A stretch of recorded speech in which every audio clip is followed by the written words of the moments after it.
खुलुमबाय बड'लेण्ड टेस्ट आपडेटआव बयखौबो बरायबाय। नोंथांमोननि थाखाय गोनांथार रादाब लानानै फैदों।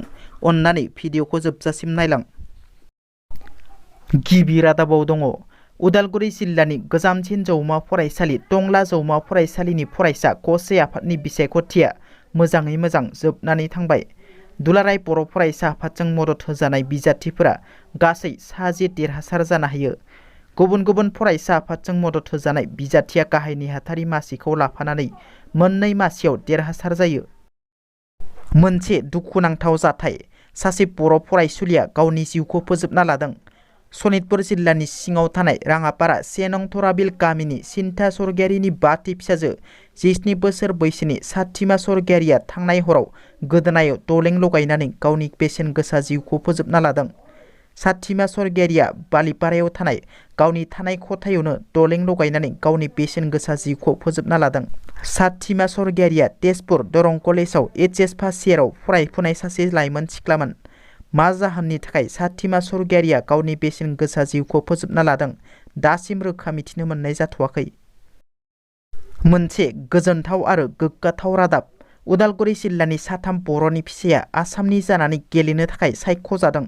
आइजोफोरनि 28थि नेशनेल फुटबल चेम्पियनशिप 2023-24 आव उदालगुरि जिल्लानि साथाम बर'नि फिसाया गेलेनो थाखाय सायख'जानाया बर' हारिनि थाखाय गोग्गाथाव।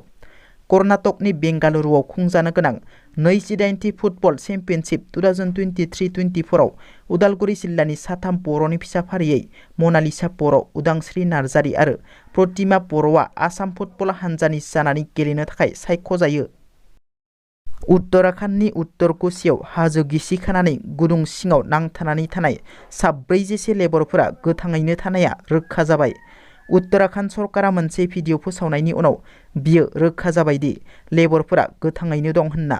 मख'नो गोनांदि बे गुदुङाव थाबथानानै थानाय क'क्राझार जिल्लानि सानै बर'नि फिसा फारियै रामप्रसाद नार्जारि आरो सन्जय बसुमतारिखौ BTRनि गाहाय प्रमद बर'नि मदद होनायाव दिनै गंनै नखरनिफ्राय खौरां लानो उत्तराखन्डनि उत्तर कुसियाव दावबायलांबाय। गोग्गाथाव रादाब, सासे बर' लाइमोना नर्थ इस्ट इउनाइटेड फुटबल क्लाबनि जानानै गेलेनो थाखाय सायख'जादों। बरपेटा रडनि साखाथियाव थानाय बाक्सा जिल्लानि लुवासुर गामिनि सानसुमा बर'आ नर्थ इस्ट इउनाइटेड फुटबल क्लाबनि जानानै गेलेनो थाखाय सायख'जायो। सानसुमा बर'आ बरपेटा रडनि बर' बिजोंनि गोजौ फरायसालियाव 9 थाखोआव फरायनाय फरायसुला। 15 बोसोर सिंनि जोलुर हानजायाव बाहागो लानो खाबु मोनदों। सानसुमा बर'आ रायखांनो गोनांदि 2022 मायथाइयाव बर'नि थरसे हाथरखि जोलुर गेलेगिरि हलिचरन नार्जारिजों सोलोंथाइ लानानै गेलेनायखौ जागायजेनदोंमोन। सानसुमा बर'आ भारतनि गाहाय मन्त्रि नरेन्द्र मदि आरो उत्तर प्रदेशनि गिबि मन्त्रि योगी आदित्यनाथखौ गावथारनो हुमखि होग्रा सुबुंखौ मुम्बाइ पुलिसआ हमबाय। हुमखि होग्रा सुबुंखौ मुम्बाइ पुलिस कन्ट्रल रुमाव लिंहरनानै जिरा खालामो। जिरा खालामनायाव पुलिसनि सिगाङाव सिमान लायो दि दाउद इब्राहिम गेंआ बिथांखौ थिनदों गाहाय मन्त्रि नरेन्द्र मदि आरो UPनि गिबि मन्त्रि योगी आदित्यनाथखौ गावथारनो होनना। सुलुंनि बादिब्ला बे हुमखि होग्रा सुबुङा मुम्बाइनि JJ हस्पिटालखौबो गाग्लोबनो हुमखि होदोंमोन। बे सुबुंनि हेंथायै केस रेजिस्टार जाबाय। दिनैनि रादाबा एसेनोसै।